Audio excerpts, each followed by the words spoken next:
الحمد لله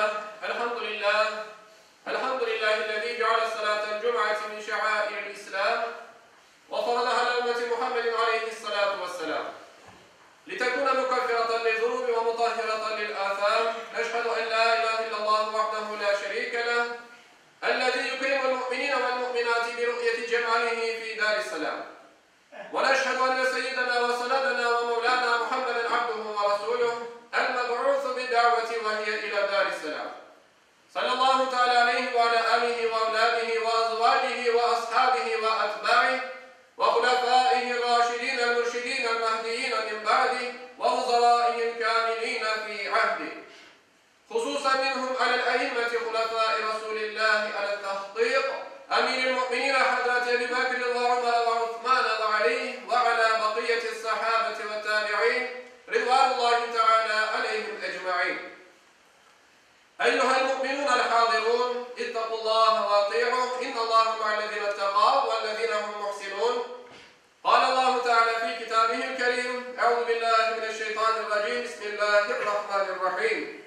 واعتصموا بحبل الله جميعا ولا تفرقوا. Sadakallahul azim. Pek aziz ve muhterem Müslümanlar, aziz cemaat, bizim bugünkü hutbemizin mevzusu birlik ve beraberlik hakkında olacaktır. Sevgili Müslümanlar, milletlerinin olgek etmesine sebep olan, onlarını yükseltken ve yaşatkan büyük güç birlik ve beraberliktir. Birlik ve beraberlikten mahrum kalan milletler dünya tarihinde hiçbir vakit muzaffer olmadılar ve olmayacaklar. Çünkü Allah'ın yardımı ve bereketi birlik beraberlikte hareket etken kullarga gelmektedir. Haksızlık olmadan ağa kardeşlik duyguları ortaya çıkan bir cemaat muzaffer ola ve her vakit yenir.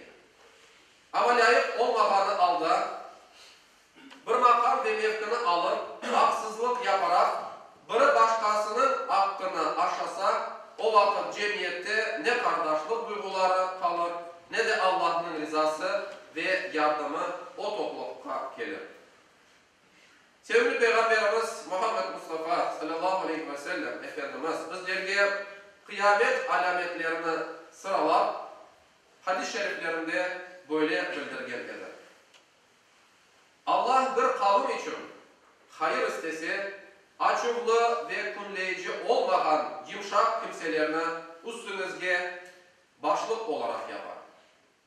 İlminin amel etken kimselerini de üstünüzge hakim eder. Baylıklı da içlerinde en cömert olan kimselerge verir.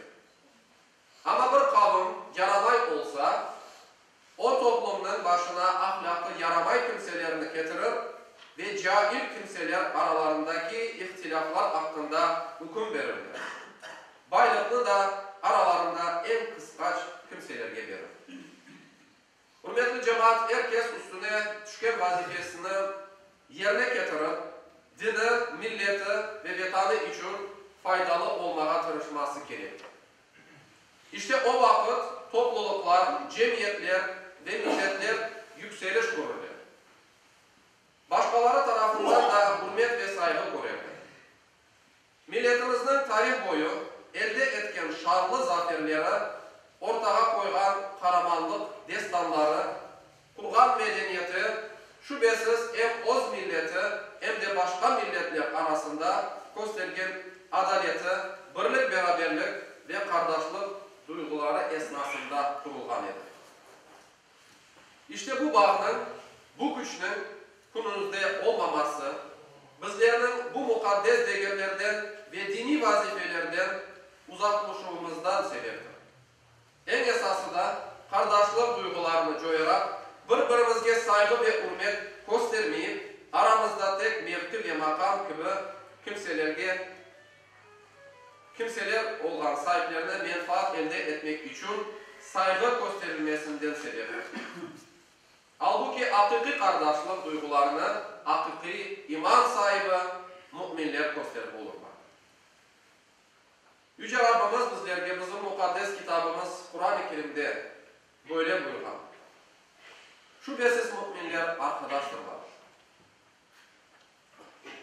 Onun için sayılı cemaat, bir-biri için kuzgu misali olan Müslümanlar asla birbirinin kusuru ve noksunluklarını kıdırmazlar. Aksine birbirinin ayıplarını ortup yardım elini uzatmaya çalışırlar. Hutbemizde sayılı cemaat, başında okuğanın ayet-i kerimenin manasından inşallah bitirmeyi isteyim. Yüce Rabbimiz bizlerge, bizim mukaddes kitabımız Kur'an-ı Kerim'de böyle buyurdu. Hep birlikte Allah'ın ipine, yani dinine, Kur'an ve sünnetke sımsıkı sarılınız ve ayrılıkta düşmeyiniz.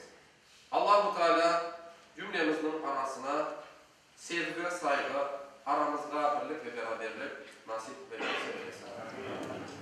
Ala inna ahsanal kelam ve ablagan nizam kelamullahil melikil azizil allam kema qala Allahu tebareke ve teala fil kelam ve izâ kuri'al Kur'an festemi'û leh ve ansitû leallekum turhamun.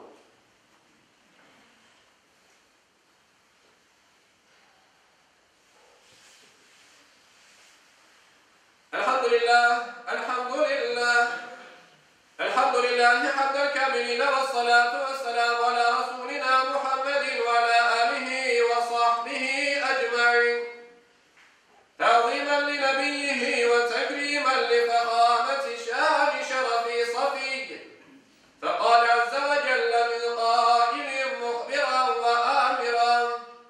İnnallâhe ve melâiketehu yusallûne alen nebiy.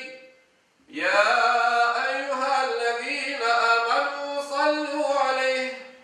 صلوا عليه وسلموا تسليما اللهم صل على سيدنا محمد اللهم بارك على محمد عباد الله إن الله يأمر بالعدل والإحسان وإيتاء ذي القربى وينهى عن الفحشاء والمنكر والبغي يعظكم